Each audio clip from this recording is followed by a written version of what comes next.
along and making good progress with it. Pretty exciting.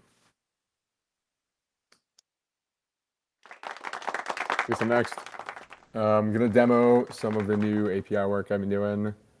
I don't have a very flashy Streamlit vibe coded little script to demonstrate some of these new endpoints, so we'll see how it goes.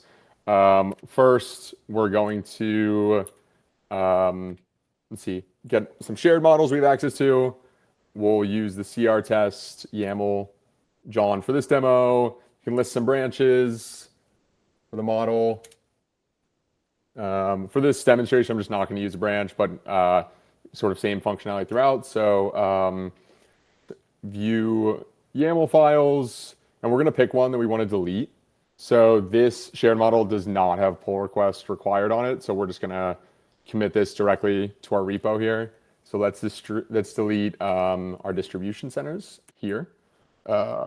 Delete, please, sure. You can see we get a little preview too. End up deleting that file. Let me switch over to the browser. If I can find it. And here we go. So you can see we actually deleted that file, deleted the relationship, and then if we were to refresh the UI, that view is gone as well. So just trying to demo like every API change I'm doing. This is just like a little demonstration we have. I know that we've talked about this a couple times.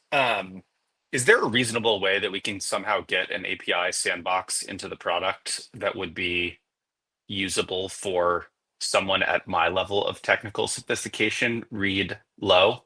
Well, I just pinged Ariel the exact same thought. We should get like an API Explorer that can sort of support vibe coding type stuff. Like it's super cool. Like watching the stuff that you guys are building. Like we're building a bunch of these primitives too. If we can make it so it's easy to go kind of consume them on top, we can really enable a huge amount of kind of customization. I'm stoked. Yeah, and the thing I would just sort of reiterate is like I think a lot of the magic here is if you can bridge it to be accessible to people like me that are not engineers, like no engineering skills at all, but understand the structure of the system, like looping vague concepts, and could take advantage of the API in ways where like we don't have to build UIs for things. Yeah, I think that's where the Streamlits really come into play here. I think we have like a ton of people building on top of the APIs already. Just making those publicly available in some place would be really helpful. I could totally see. I think somebody on the SCT, or maybe it was James yesterday, had the idea, or I can't remember. Sorry if I got it wrong, but like we could go build a Streamlit app that is just every API endpoint and gives you a thing to put your API key in, and you can just like go test all the things. Even cooler is if we can put like natural language prompts on top of that can string them together of like, I want to do this, and then it just formulates all of the endpoints for you. But yeah, definitely.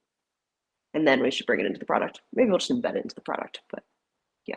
Yeah, that's what I was thinking about yesterday. And I kind of spun up a Streamlit, like just like a base view of like kind of how it would look just with Cursor, but there's no like backend configuration yet. But I was talking a bit with Jack about it yesterday. I was hopefully going to talk to Chris about it today.